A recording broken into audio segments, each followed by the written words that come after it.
Uniform circular motion की definition में हमने बस यही कहा था, when a particle is moving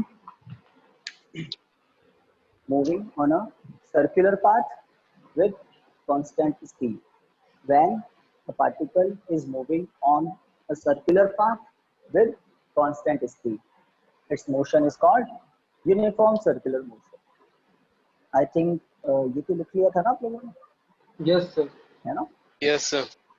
इसके बाद हमने नंबर लिया था एंगुलर डिस्प्लेसमेंट।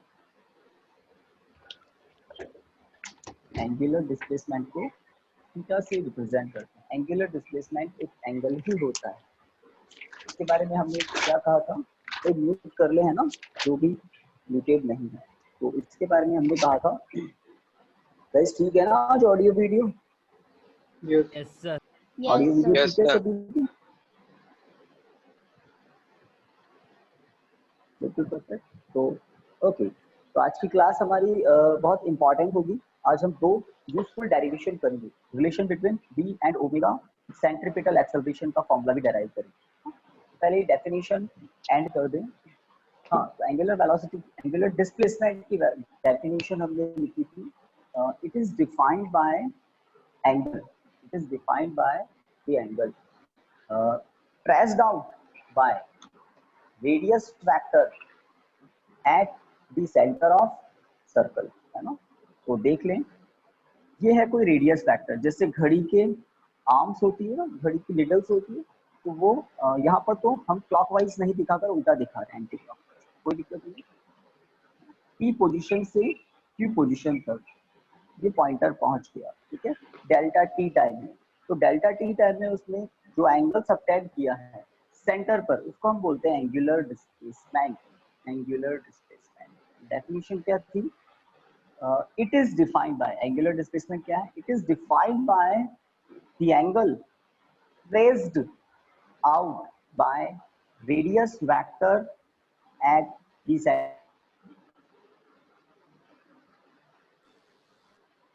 सर आपकी स्क्रीन पॉज हो गई। Given particular time interval. Guys आगे बढ़ सकते हैं? बताएं सर। Yes sir. बढ़ सकते हैं ना? हाँ बोलिए सर वीडियो ब्लर आ रहा है। Yes sir. वापस। Blur आ रहा है। Oh my God. Yes sir. तो सर आप सभी कह रहे हैं तो ये प्रॉब्लम हो सकती है। मैं चेक करता हूँ, वीडियो तो ब्लर ही आ रहा है। सर सही आ रहा है। नहीं, हो एक गया मिनट सर, थोड़ा सही। वेट करें ना, वेट करें, सही हो जाएगा ना। रोज ऐसे प्रॉब्लम नहीं आती है इन जनरल। बताइए कुछ फर्क पड़ा? थोड़ा हो गया बहुत भी सर। पड़ा हो तो? यस सर हो गया। थैंक यस गॉड, सर सही हो गया। है ना। कुछ गड़बड़ होते या बता देना। चलिए, एंगुलर वेलोसिटी के लिए सिंबल होता है ये omega.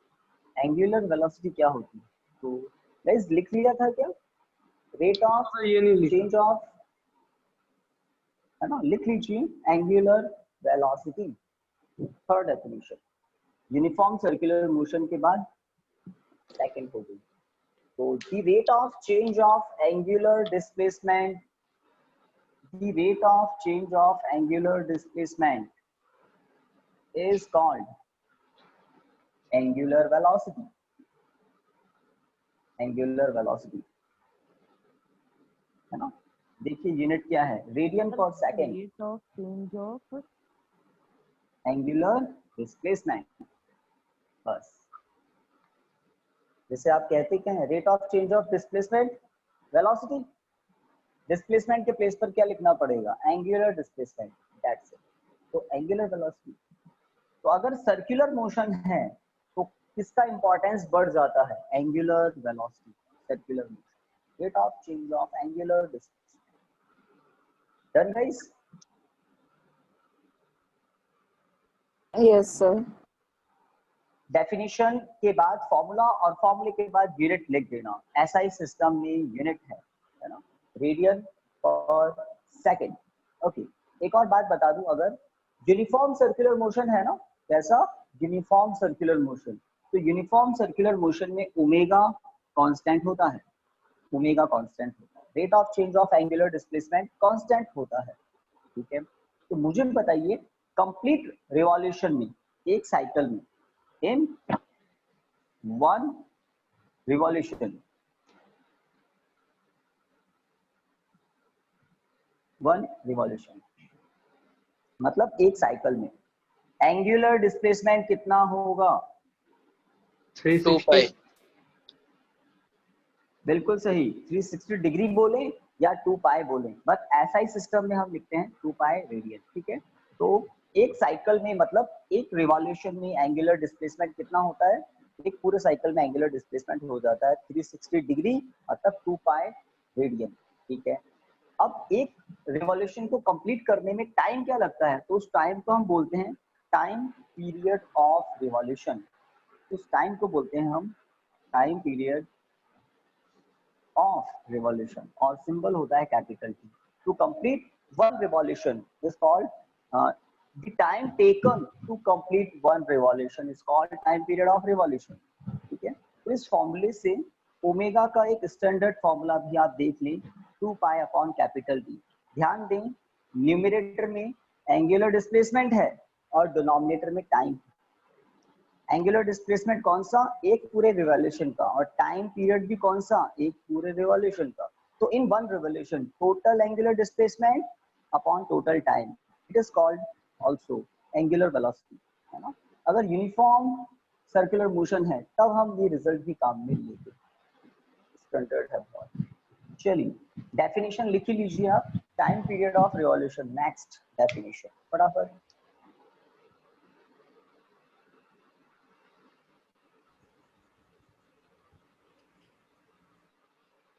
Time period of revolution,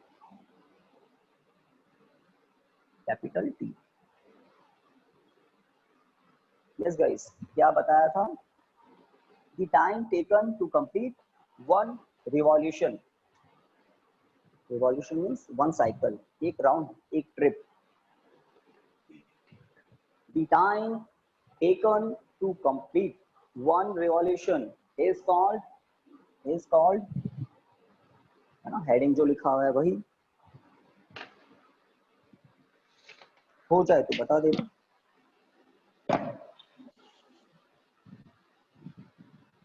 sir फिर से रिपीट करना। The time taken to complete one revolution is called time period of revolution in uniform circular motion. आगे थोड़ा सा ऐड किया है मैंने, वो भी लिख लेना। Is called time period of revolution in uniform circular motion. Full stop. Last एक और डेफिनेशन, फिर हम डेरिवेशंस पर आ जाएंगे। क्या सर रिवॉल्यूशन के बाद आपने क्या बताया था फिर? Revolution in uniform circular motion या of uniform circular motion, uniform circular motion. Revolution के बाद in uniform circular motion. Frequency of revolution. Video ठीक चल रहा है? Sir yes sir. वीडियो ठीक है। Yes, sir. Next and last definition, frequency of revolution. तो फ्रीक्वेंसी की यूनिट होती है हर्ट्ज या फिर सेकंड इनवर्स, टाइम पीरियड की होती है सेकंड, टाइम तो सेकंड में ही होता है, ओके। फ्रीक्वेंसी एक्चुअल में नंबर ऑफ, चलिए डेफिनेशन ही बता देता हूँ मैं, तो गाइस लिखिए, the number of revolution, the number of revolutions, number of revolution, the number of revolutions in 1 second, in 1 second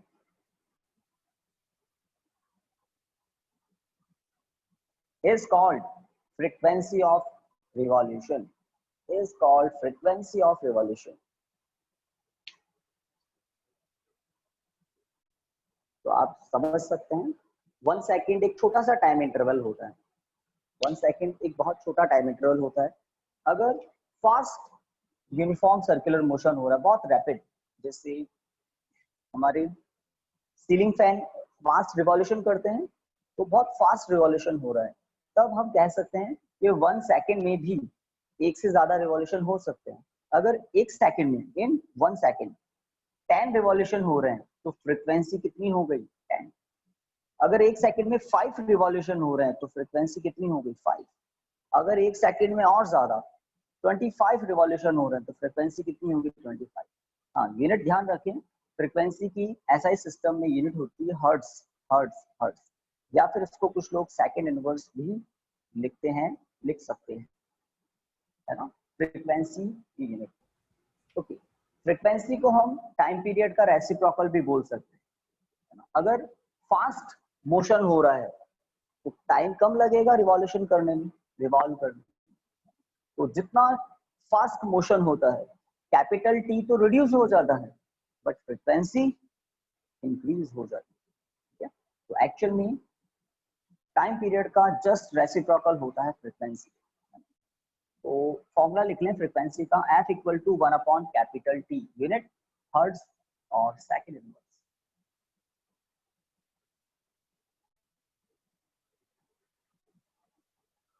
done guys? Yes sir. Yes sir. ठीक है, इसकी ऑथेंटिसिटी हम चेक कर लेते हैं। कैसे? फॉर एग्जांपल, एक सर्कुलर मोशन में कोई पार्टिकल P, है ना, 1 सेकंड में एक रिवॉल्यूशन कंप्लीट करता है। इन 1 second the particle completes its 1 revolution. What is the frequency of revolution? 1 capital T 1 है। True guys? 1 अगर 1 सेकंड में एक रिवॉल्यूशन कर रहा है तो फ्रीक्वेंसी 1 है। किसके अकॉर्डिंग? डेफिनेशन के अकॉर्डिंग। नंबर ऑफ रिवॉल्यूशन ही क्या होता है? फ्रीक्वेंसी। अब आगे की बात करता हूं मैं। अगर कोई पार्टिकल 0.5 सेकंड में एक रिवॉल्यूशन कंप्लीट कर लेता है, बताइए फ्रीक्वेंसी क्या है? 2 बाकी लोग 0.5 सेकंड में एक राउंड कंप्लीट कर लेता है, फ्रीक्वेंसी क्या होगी? 20 2 होगी सर। अब 2 होगी, कैसे होगी? 0.5 second means 1/2 second. Half second में 1 ट्रिप कंप्लीट कर लेता है, तो बताइए 1 सेकंड में कितने राउंड कंप्लीट करेगा वो?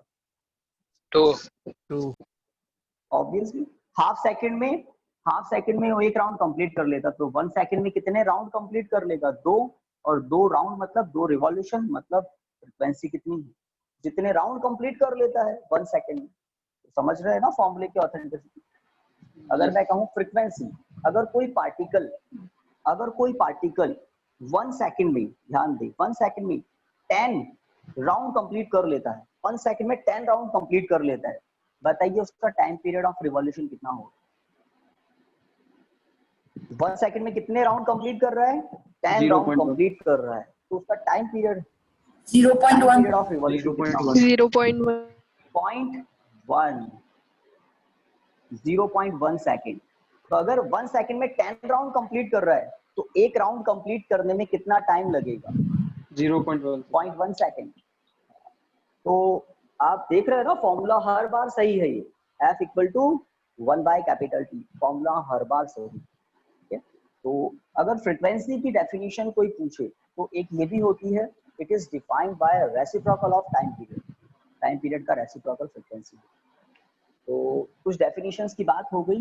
नेक्स्ट हेडिंग लिखिए, relation between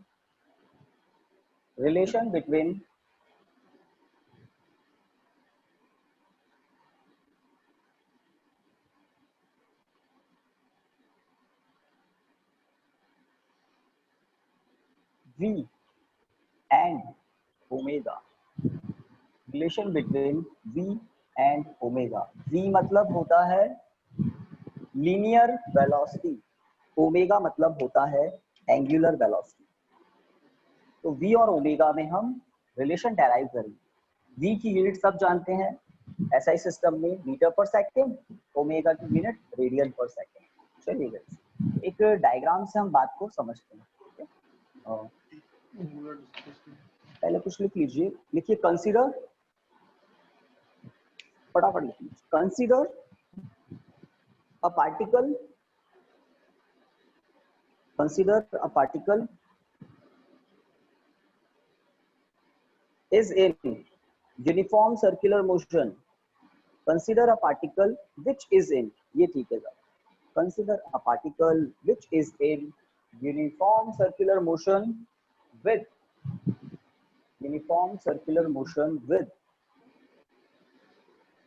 a constant speed v. Consider a particle which is in uniform circular motion with a constant speed v. With a constant speed v. Full stop. Constant speed v. Full stop लगा दें. Okay. मैं यहाँ पर कुछ points mark कर रहा हूँ. A point, B point. A point पर स्पीड क्या होगी? V, constant speed. B point पर स्पीड क्या होगी? Constant speed. स्पीड तो वही है, ठीक है. A पॉइंट से B पॉइंट तक ये जो आर्क है ना, गाइस, A से B तक एक आर्क है और ये जो रेडियस वेक्टर हम कहते हैं AO BO, ये सेंटर पर, सर्कल के सेंटर पर कुछ एंगल सबटेंड कर रहा है. लेट एंगल है d theta, small angle d. और A से B तक का डिस्प्लेसमेंट एक स्मॉल डिस्प्लेसमेंट. जब एंगल स्मॉल होगा तो आप सोच सकते हैं B पॉइंट, A पॉइंट एक दूसरे के बहुत नियर होंगे in case angle is small. हमने डायग्राम में जानबूझकर B को A को दूर दिखाया है ताकि हमें स्पेस मिले डायग्राम बनाने की. तो A से B तक का ये होता है डिस्प्लेसमेंट ds. तो इतना बना लें आप, इतना बना लें. d थीटा दिखना चाहिए. A से B तक स्ट्रेट लाइन ds है, डिस्प्लेसमेंट है और सेंटर O है. रेडियस बना देता हूं मैं r. जल्दी कीजिए. एक सर्कल है जिसकी रेडियस r है. सर्कल पर दो पोजीशन हमने दिखाई है, A position, B position. Because uniform circular motion में स्पीड कांस्टेंट होती है तो A पॉइंट पर B पॉइंट पर स्पीड सेम है. स्पीड मतलब magnitude of velocity. Yes guys, हो जाए तो बता देना. Yes, sir. Yes Sir? बोलिए. ds straight distance Yes, sir. ds क्या है? AB straight line. A से B तक स्ट्रेट लाइन है ds, डिस्प्लेसमेंट बोलते हैं इसको, है ना. और हम आगे जाकर एक बात बताएंगे आपको, क्या डेरिवेशन में भी कहेंगे. अगर एंगल स्मॉल है, कौन सा angle? D theta angle. Actual में डी थीटा स्मॉल होता है तभी हम यूज करते हैं D theta symbol. If in case angle is small तो ऑब्वियसली जो ए बी आर्क है ना वो भी कैसा हो जाएगा? स्मॉल. सही बात. एंगल स्मॉल होगा तो आर्क स्मॉल होगा और स्मॉल आर्क को हम नियरली इक्वल टू कैसा मान लेते हैं? स्ट्रेट मान लेते हैं. ये कंडीशन हम आगे यूज लेंगे, ये कंडीशन हम डेरिवेशन में यूज लेंगे. चलिए डायग्राम के बाद लिखिए. let the particle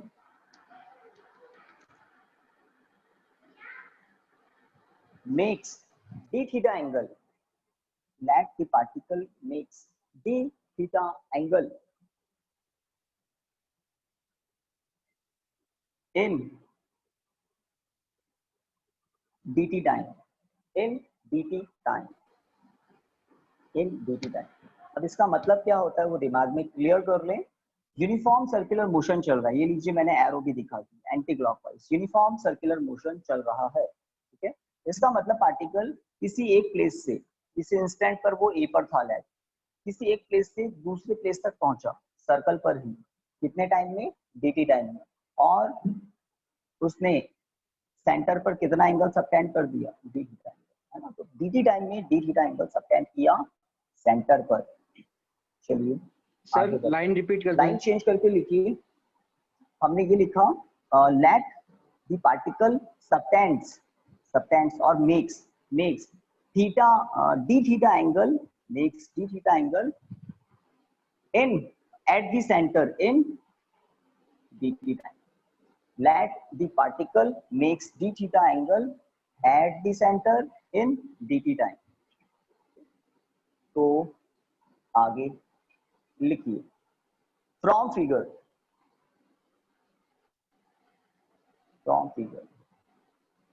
d theta equal to arc AB upon radius. इसमें तो किसी को डाउट होना ही नहीं चाहिए. एंगल इक्वल टू क्या होता है? Arc upon radius. From figure angle equal to arc upon radius, है ना? ओके. अब फॉर स्मॉल arc,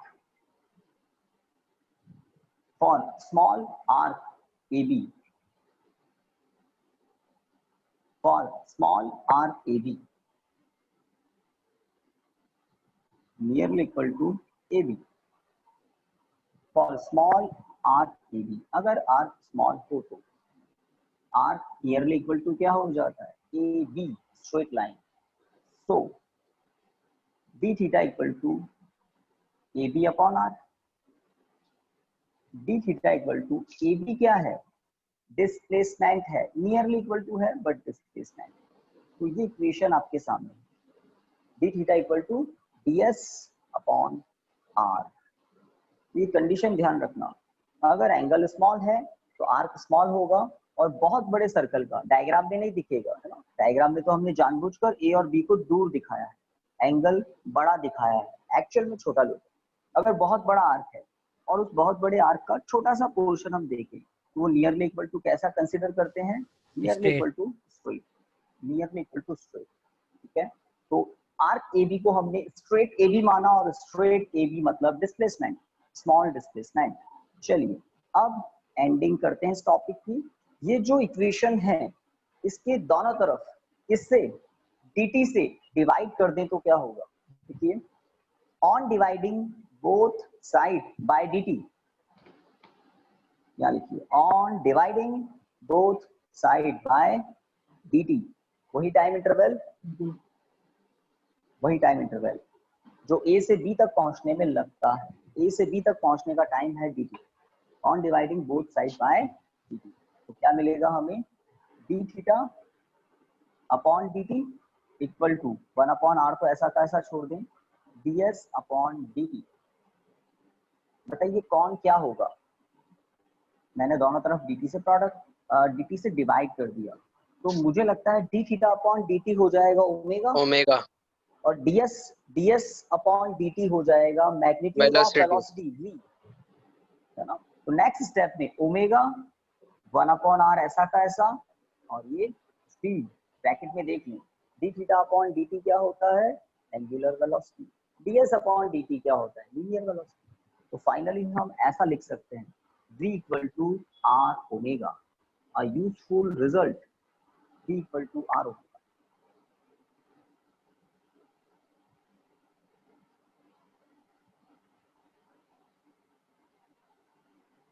डन?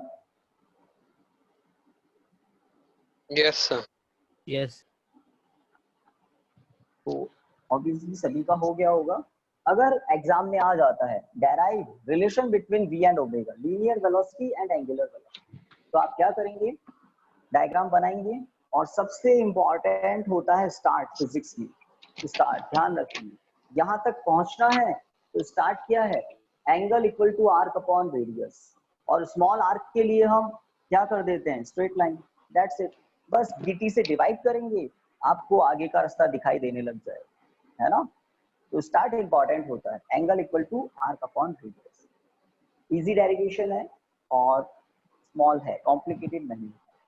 चलिए नेक्स्ट, अब एक बड़ा डेरिवेशन. तो हेडिंग लिखिए सेंट्रीपिटल एक्सेलरेशन.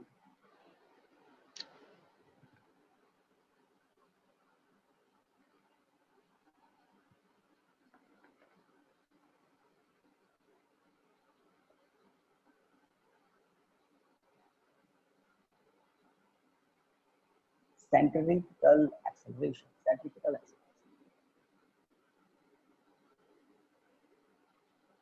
तो आज की क्लास में हमने यूनिफॉर्म सर्कुलर मोशन से ही वापस स्टार्ट किया था। एंगुलर डिस्प्लेसमेंट पढ़ा, angular velocity, then time period of revolution, then frequency of revolution. फिर एक छोटा सा डेरिवेशन किया, relation between v and omega. तो v equal to R omega हमें मिला। That means for constant radius v is proportional to omega. जितना fast omega होगा उतना ज्यादा लीनियर स्पीड हो जाएगी। ये रिजल्ट यूजफुल है बहुत। अगर v कांस्टेंट है गाइस, चलिए बताइए आप कितना समझे, इसको अभी पता लगेगा। इस रिजल्ट को देख लिया आपने, है ना। मैंने दो सर्कल बना दिए, एक छोटा है सर्कल, एक बड़ा है सर्कल। आप दो ग्राउंड पर अपनी बाइक चला रहे हैं या अपना टू व्हीलर चला रहे हैं, ठीक है। यहाँ पर आप अपनी टू व्हीलर को चला रहे हैं 40 किलोमीटर पर आवर की स्पीड से।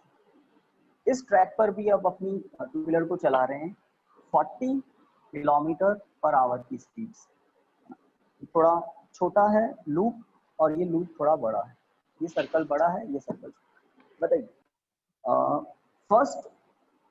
फर्स्ट सर्कुलर पाथ पर एंगुलर वेलोसिटी ओमेगा 1 है, सेकंड सर्कुलर पाथ पर एंगुलर वेलोसिटी ओमेगा 2 है।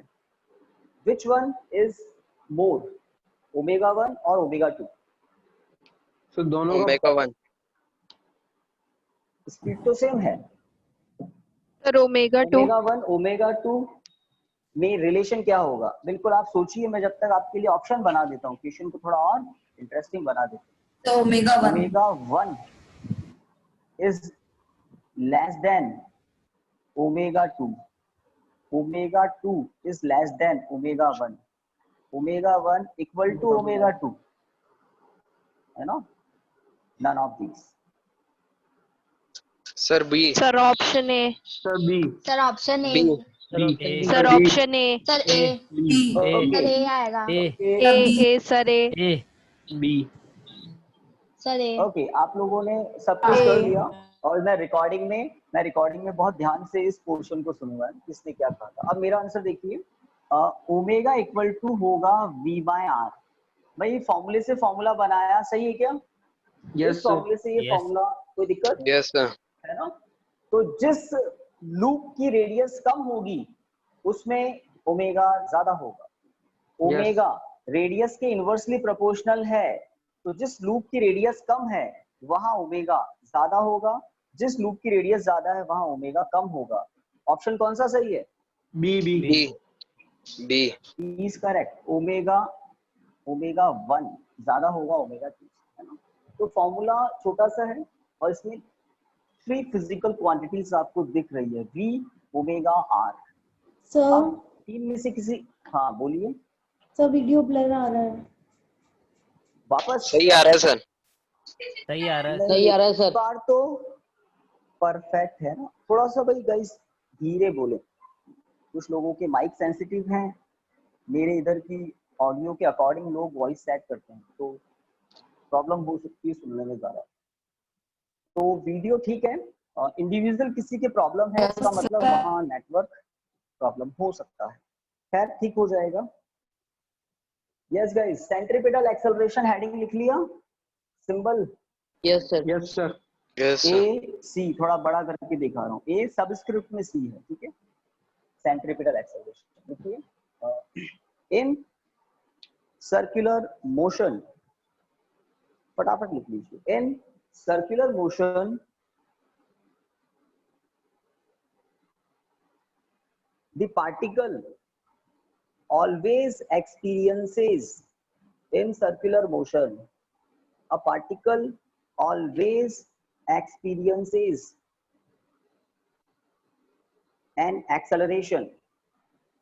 The particle always experiences an acceleration towards the center of circle, which is called centripetal acceleration, which we called, you know, which we call centripetal acceleration. Repeat करना हो तो बता देना. I think done या repeat करना है? Sir, please repeat. है ना. तो इसको IMP भी लगा देना. डेफिनेशन आपको लर्न होनी चाहिए. In circular motion the particle always experiences an acceleration towards the center of circle, which we call centripetal acceleration, which is called centripetal acceleration, जो acceleration center की तरफ होता है. ठीक है. ओके, सेंट्रीपिटल एक्सेलरेशन की डेफिनेशन हो गई. इसी में हम डेरिवेशन भी करेंगे. तो डेफिनेशन के बाद एक है ना बड़ा सा अच्छा सा डायग्राम बनाना है और पहले देख लेना, नहीं तो गड़बड़ करोगे. सेंट्रीपिटल एक्सेलरेशन का फॉर्मूला फॉर्मुलेट करेंगे. अगर कोई पार्टिकल v वेलोसिटी से, मतलब मैग्नीट्यूड है ये वेलोसिटी का, r रेडियस के सर्कल पर रिवॉल्यूशन कर रहा है, तो उसके लिए सेंट्रीपिटल एक्सेलरेशन ये होता है. हम प्रूव करेंगे AC मतलब सेंट्रीपिटल एक्सेलरेशन क्या होता है, v²/r होता है. प्रूव करेंगे. तो उसको प्रूव करने के लिए एक डायग्राम बनाना पड़ेगा और वो डायग्राम आप थोड़ा देख लें कैसे बनेगा. सेंटर O, A प्लेस से पार्टिकल B प्लेस तक पहुंचा और सेंटर पर एंगल सबटेंड किया d थीटा, और A से B तक स्ट्रेट डिस्प्लेसमेंट होता है ds. अभी थोड़ी देर पहले बनाया था ds. सर, ठीक है सर, यस बोलिए. सर डी थीटा क्यों ले रहे सर, डायरेक्ट थीटा क्यों नहीं ले रहे सर? डी थीटा इसलिए ले रहे हैं क्योंकि स्टैंडर्ड है ये. अगर स्मॉल क्वांटिटी होती है तो हम डी अप्लाई करते हैं. जैसे कंप्लीट टाइम को टी बोलते हैं और स्मॉल टाइम इंटरवल को डी टी बोलते हैं. कंप्लीट डिस्प्लेसमेंट को एक्स बोलते हैं और स्मॉल डिस्प्लेसमेंट को डी एक्स बोलते हैं. थोड़ा सा बड़ा Okay, हो तो डेल्टा एक्स भी बोलते हैं. ये सिंबल्स आई थिंक एक बार पहले भी बताया. थोड़ा सा बड़ा इंटरवल हो तो डेल्टा टी भी ले सकते हैं. बट बहुत स्मॉल है तो स्टैंडर्ड सिंबल है, इसमें हम कुछ नहीं कर सकते. सिंबल है, स्टैंडर्ड सिंबल है dt, small time interval. d theta small angle. तो d थीटा इसलिए ले रहे हैं क्योंकि इसको आगे जाकर हम क्या कहेंगे, स्मॉल एंगल. और आपको पता है ना, स्मॉल एंगल के केस में ही angular arc nearly equal to क्या हो जाता है, स्ट्रेट लाइन. और अगर एंगल स्मॉल नहीं है तो आपको जो डायग्राम में दिख रहा है ऐसा होगा. डायग्राम में हम जानबूझकर बड़ा दिखाते हैं, बट थ्योरेटिकली हम कहते हैं कि अगर आर्क स्मॉल है तो इसको स्ट्रेट मान सकते हैं. चलिए अब इंपॉर्टेंट बात, ए पॉइंट पर वेलोसिटी की डायरेक्शन क्या होगी.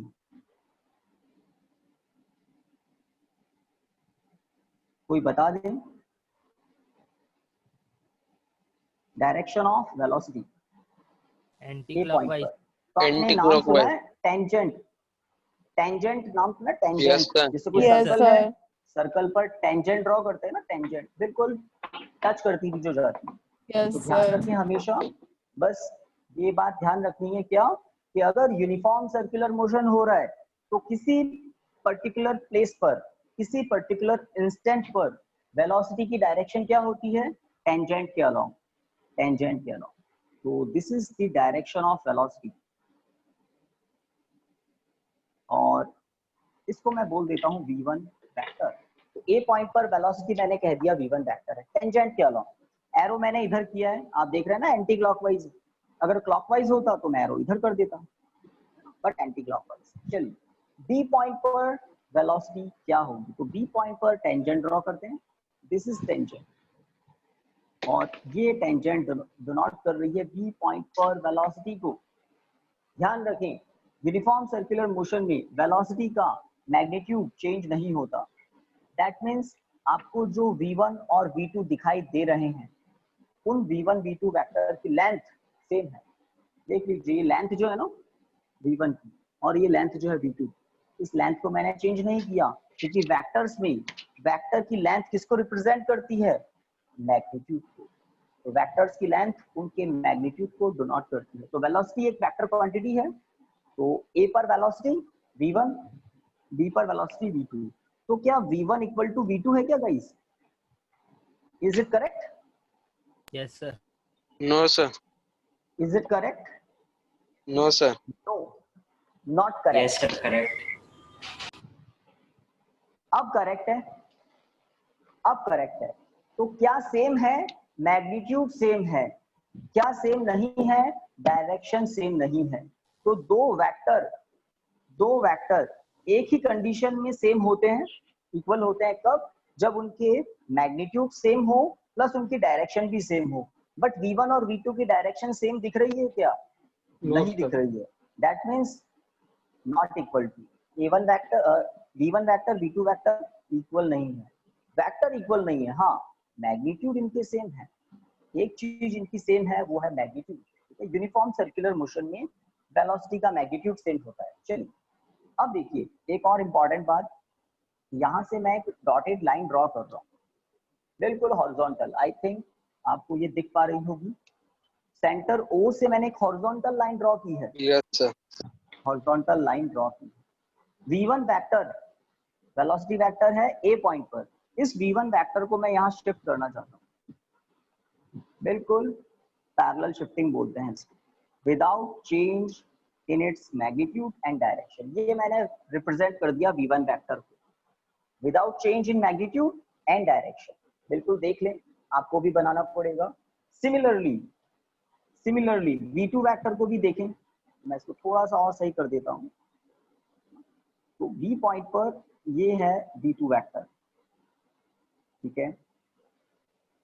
इसकी डायरेक्शन सबको दिख रही है, तो इसकी डायरेक्शन को विदाउट चेंज किए यहाँ पर इस तरह से रिप्रेजेंट कर दे। This is v2 vector. तो v2 वेक्टर को भी हमने यहाँ फिट कर दिया, दोनों के टेल को ज्वाइन किया हुआ है, टेल को, ठीक है। यस गाइस, इतना हो जाए तो बता देना, क्योंकि सेंट्रीपिटल एक्सेलरेशन समझना है तो ये डायग्राम समझना पड़ेगा। सारा काम फिर इजी है, आगे का सब काम इजी। इतना हो जाए तो बता देना। यस सर, हो गया डन। सर। हो गया सर।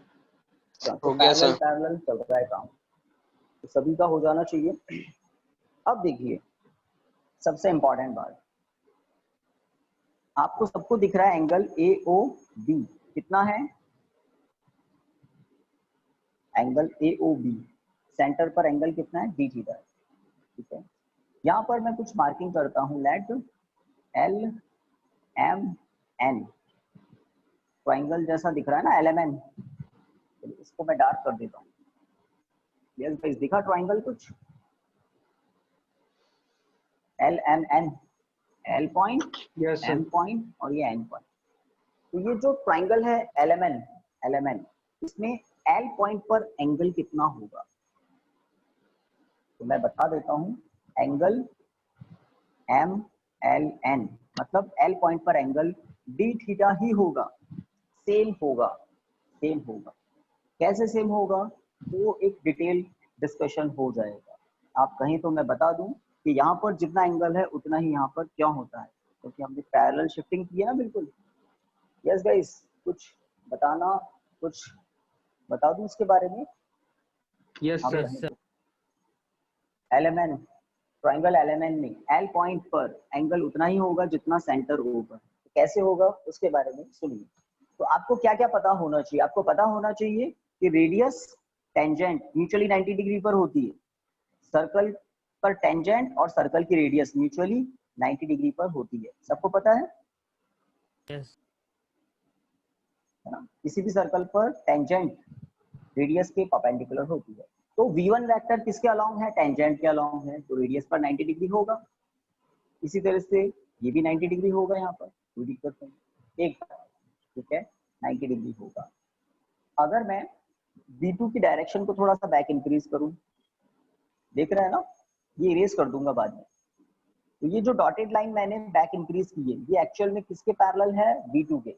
v1 की डायरेक्शन को थोड़ा फॉरवर्ड इंक्रीज कर दूं, थोड़ा सा फॉरवर्ड इंक्रीज कर दूं। तो ये जो एंगल है ना, ये एंगल d थीटा कैसे होगा ये हमें समझना है।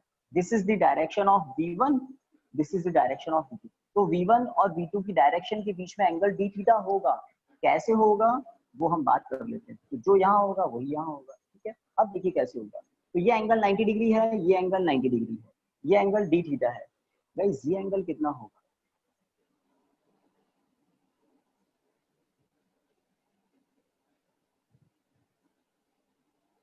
This is D theta, Yes, sir.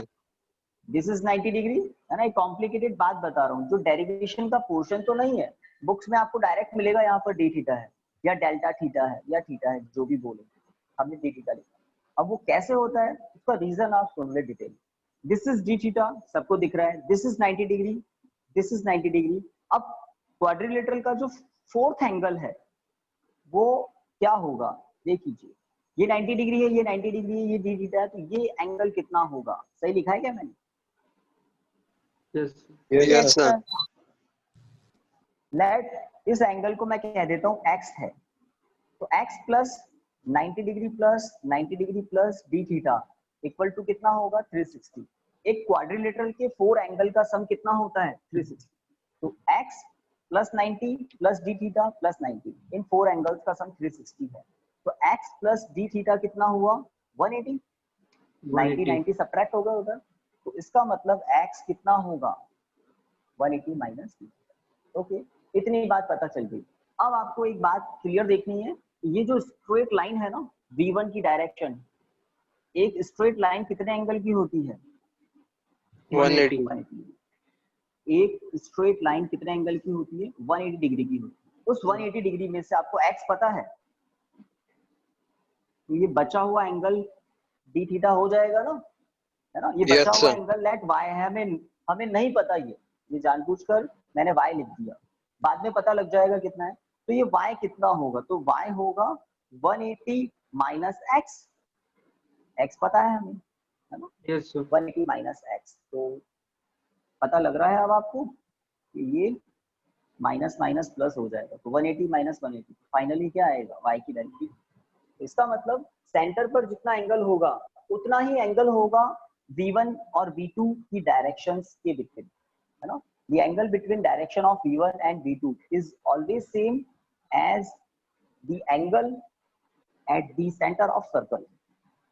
चलिए, सर तो ये भी बात प्रूव करना आपने पड़ेगा देखी, तो बस नहीं, ये आपको अब ट्रस्ट हो जाएगा आपके ब्रेन को कि हाँ, एंगल जो सेंटर पर होता है वही सेपरेट ट्राइंगल एलिमेंट के एल पॉइंट पर भी होगा, है ना। एक्चुअल में आप 11th में सेंट्रीपिटल एक्सेलरेशन का फॉर्मूला डेराइव करने वाले हैं। अभी 10th में आई थिंक 6th चैप्टर है क्या, ट्राइंगल्स, मैथमेटिक्स में, है ना। 6th चैप्टर होता है triangles. Yes sir yes sir. Rule होते हैं, SAS सिमिलरिटी रूल होता है क्या? SAS Yes, sir. Side angle side similarity criterion बोल सकते हैं, सिमिलरिटी रूल बोल सकते हैं। तो इस रूल को यूज लेकर हम बता देंगे कि ट्राइंगल OAB सिमिलर है किसके? ट्राइंगल एलिमेंट के, एलिमेंट हम ये बता देंगे। आप देख पा रहे हैं O पर डी थीटा है, यहाँ पर L पर डी थीटा है। अगर मैग्नीट्यूड की बात करें तो O से A तक, O से B तक, देखो लेंथ सेम होती है, सर्कल की रेडियस तो सेम ही होती है ना। आपको अपने डायग्राम में लिख देना चाहिए O से A तक रेडियस, O से B तक रेडियस। तो किस ट्राइंगल में?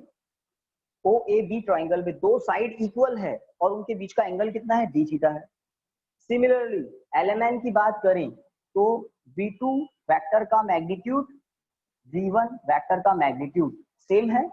इसका मतलब L से N तक और L से M तक साइड इक्वल है और इन दोनों साइड के बीच का एंगल कितना है? D theta. तो बाय SAS सिमिलरिटी क्राइटेरियन दोनों ट्राइंगल कैसे हो जाएंगे? सिमिलर। राइट, सिमिलर ट्राइंगल्स की कुछ प्रॉपर्टी होती है, क्या होती है? कॉरस्पॉन्डिंग साइड्स इक्वल रेशो में होती है, आई थिंक कुछ होता है क्या ऐसा? Yes, sir. Yes similar sir. Triangles की कॉरस्पॉन्डिंग साइड्स का रेशो सेम होता है ना। सर तो छोटी छोटी बातें आपको पहले बता दी जो आगे काम आने वाली है। चलिए, डायग्राम आपने बना लिया, V2 minus V1, D point पर वेलोसिटी माइनस A पॉइंट पर वेलोसिटी, इसको मैं बोल देता हूं चेंज इन वेलोसिटी, ठीक है। वेलोसिटी कैसी क्वांटिटी होती है? वेक्टर। Vector. दो वेक्टर का डिफरेंस क्या होगा? Also a Vector. वेक्टर, है ना, ऑल्सो अ वेक्टर। तो एक्सेलरेशन सब जानते हैं क्या होता है? Rate of Sir, del- change of velocity is called acceleration. Rate of change of velocity is called acceleration, ये हम सब जानते हैं। तो change in velocity is also a velocity, ये भी एक वेलोसिटी ही होगी। और आप ये जो डेल्टा या कुछ कह रहे हैं ना, वो हम स्मॉल चेंज इन वेलोसिटी मान लेंगे। अगर बी पॉइंट ए के बहुत नियर है तो स्मॉल चेंज इन वेलोसिटी हम इसको कह देंगे। तो डेल्टा वी को हम डीवी भी कह सकते हैं, हमारे ऊपर है। Small change in velocity in small time interval dv. Okay, तो अब मुझे कोई बताएं, दो वेक्टर का डिफरेंस भी एक वेक्टर होता है तो ट्रायंगल LMN से देखें V2 माइनस V1 का डायरेक्शन क्या होगा। ट्रायंगल LMN में triangle law of vector addition apply करके देखें V2 माइनस V1 का डायरेक्शन क्या होगा। तो मैं कुछ बता देता हूं आपको। Vector LM plus vector MN equal to vector LN। थोड़ा सा बैक दिमाग को पहुंचाइए triangle law of vector addition में। Yes sir. इस ट्रायंगल को Yes, देखें और इस ट्रायंगल में मैंने किस तरह से ऑर्डर वाली साइड का सम किया है और ऑपोजिट ऑर्डर वाली के इक्वल पुट कर दिया है। चेक कर लिया होगा आई थिंक आपने। LM MN ऑर्डर में है और अपोजिट ऑर्डर वाले को इक्वल पुट कर दिया। अब मैं क्या कह रहा हूँ, LM क्या है, तो LM है V1 वेक्टर, कोई दिक्कत नहीं है। MN मुझे नहीं पता, ऐसा कैसा छोड़ देता हूँ। LN मुझे पता है, LN क्या है, V2 वेक्टर है। तो MN जो नहीं पता है उसको तो यही छोड़ें, V2 vector minus V1 vector. Difference in velocity आ गया ना गाइस। तो अब बताइए, yes sir, अब आपका आंसर सामने है। डिफरेंस वेलोसिटी के डिफरेंस की डायरेक्शन किधर होगी। सेंटर की करो। सेंटर की तरफ, मतलब M से N की तरफ। MN है ना, MN किसको रिप्रेजेंट कर रहा है, चेंज इन वेलोसिटी को। MN ही तो चेंज इन वेलोसिटी को रिप्रेजेंट कर रहा है, देख रहे हैं ना।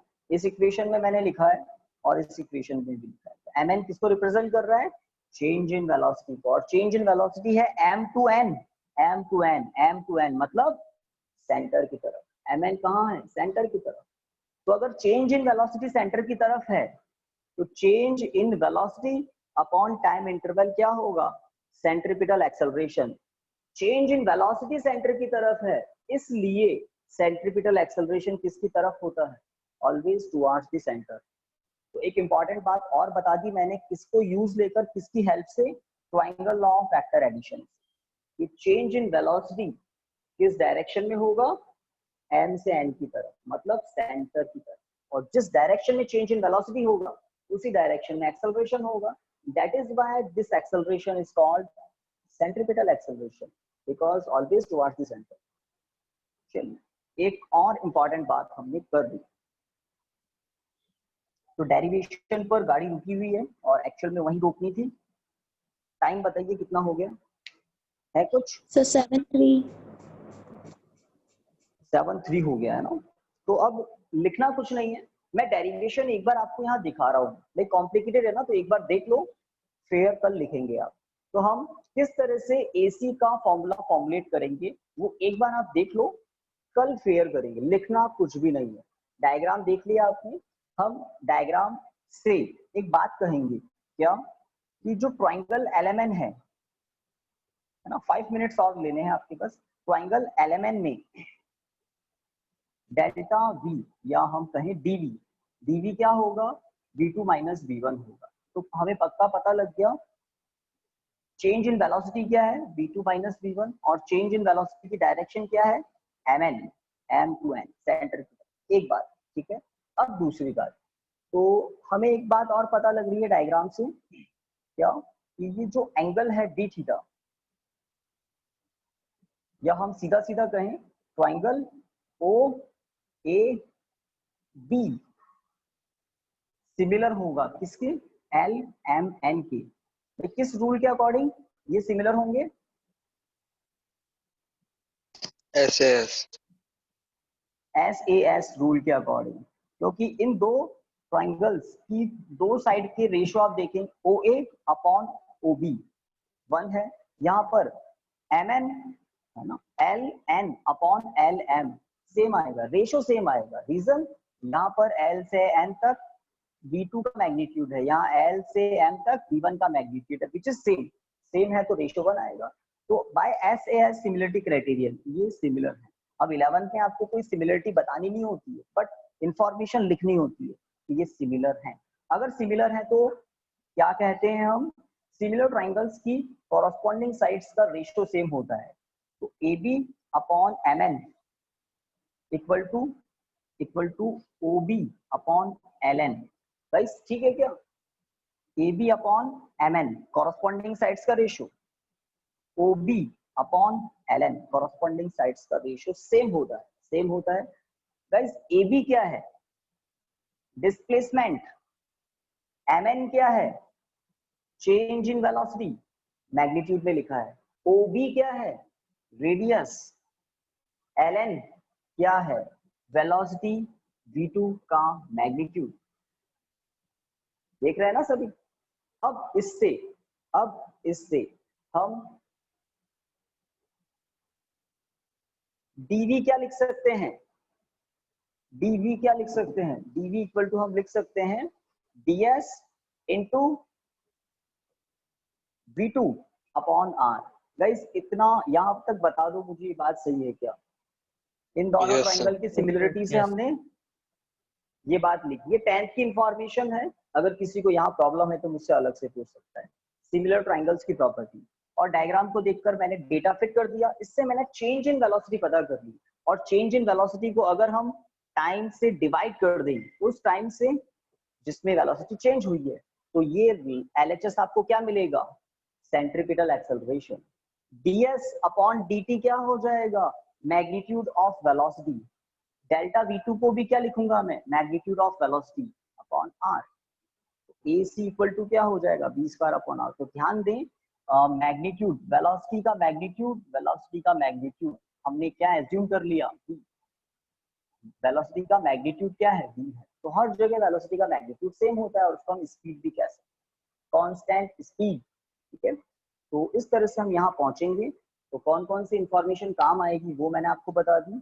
2 ट्राइंगल है यहाँ पर, उनका बहुत इंपॉर्टेंस, इन ट्राइंगल्स के बारे में आपको थोड़ा समझा दूं। गाइस कल हम इसको करेंगे।